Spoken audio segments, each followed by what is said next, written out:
મને વાંચવાની ખૂબ જ તકલીફ છે કે મારા જે મગજની નસ એ સુકાય છે, તો નસની અંદર જે બ્લડ પહોંચતું નથી, બ્લડ જતું નથી ને વિઝન આવતું નથી, એટલે હું વાંચી શકતો નથી. બાકી આમ નેચરલી દેખાય છે પણ વાંચી શકતો નથી. કે આ એક હાઈ ક્લાસ છે જેને હું વાંચવા માટે પ્રયત્ન કરું છું.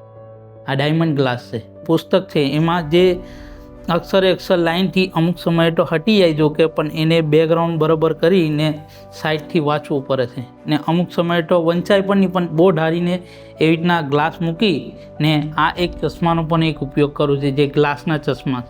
પણ એનાથી પણ આંખ મારી ઘણી દુખાય છે ને વાંચવાની પણ ઘણી તકલીફ પડે છે, લખવાની પણ ઘણી તકલીફ પડે છે. પ્રારંભ ને પ્રવેશ જે પરીક્ષા અપાઈ દીધી પહેલાં, તો એ પણ મેં કેવી રીતના અપાવી કે જેવી રીતના આ ચશ્મા પહેરીને હાઈ ક્લાસથી વાંચી ને એવી રીતના દાખલો કરી, ખૂબ જ તકલીફ પડી. પણ એનાથી મને શું છે કે અત્યારે જે હું એ પરીક્ષા અપાઈને તો મને અંતરમાં એવું લાગે છે કે બાપાનો એટલો મારી પર રાજીપો છે ને કે મને એ તકલીફ મનાતી જ નથી.